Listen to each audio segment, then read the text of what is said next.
High, আজ একটু সকাল সকাল উঠে পড়েছি কারণ আজ আমরা যাব কলকাতা।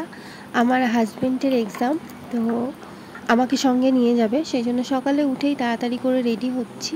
আজ আমি সারাদিন কী কী করেছি তো সেটাই তোমাদের সাথে শেয়ার করব, তোমরা শেষ পর্যন্ত দেখতে থাকো।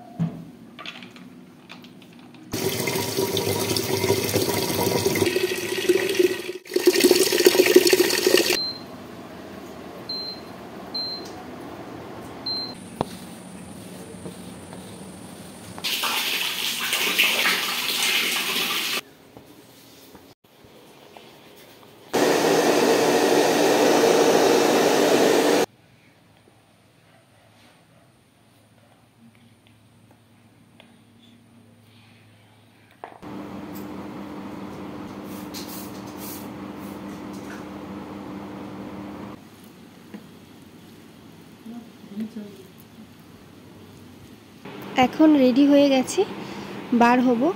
আর আমরা বাইক নিয়েই বার হব, কিন্তু স্টেশন পর্যন্ত বাইক নিয়ে যাব, আর স্টেশনেই বাইকটা রেখে আমরা ট্রেন ধরেই কলকাতা যাব।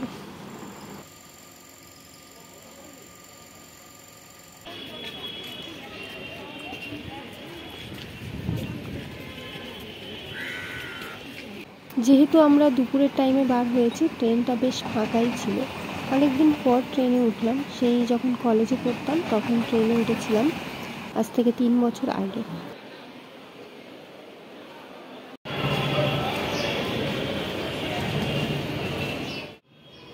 আমরা এখন শিয়ালদা পৌঁছে গেছি। এখানে নতুন মেট্রো হয়েছে, নতুন ঠিক নয়, অনেক দিন আগেই হয়েছে, কিন্তু আমার কাছে নতুন, কারণ আমি এখানে ফার্স্ট টাইম এসেছি। আর এখান থেকে আমরা যাব সল্ট লেক।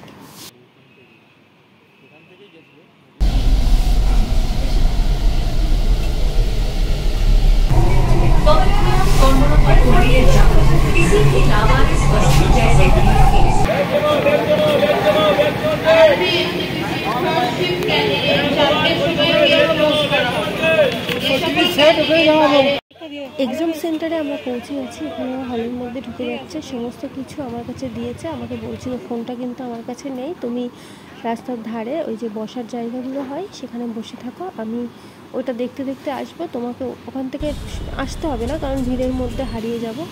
তো ওখানেই আমি বসে ওয়েট করছিলাম। 4:30 থেকে 6টা পর্যন্ত এক্সাম হয়েছিল। আর ও যেহেতু ডায়েটে আছে সেই জন্য ওর জন্য আমি বাড়ি থেকে ড্রাগন কেটে এনেছিলাম, তো সেটাই ওকে দিচ্ছিলাম। আর ওকে জিজ্ঞাসা করছিলাম এক্সাম কেমন হয়েছে, তো বলছে ঠিক ভালো হয়নি, মোটামুটি হয়েছে, কোশ্চেন অনেকটাই টাফ এসছে।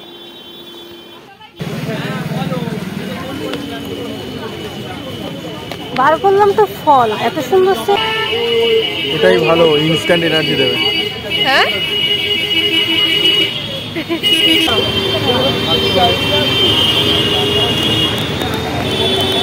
বাড়ি ফেরার সময় কত ভিড়, লাইনে দাঁড়িয়ে দাঁড়িয়ে টিকিট কাটতে পেরেছি মেট্রোর, আর প্রচণ্ড ভিড়। তারপরে স্টেশনে এসে ট্রেনে উঠে একটু বাদাম খেলাম। বাড়ি আসার সময় নিয়েছি ভেজ প্যাটিস আর নিয়েছি এগ রোল।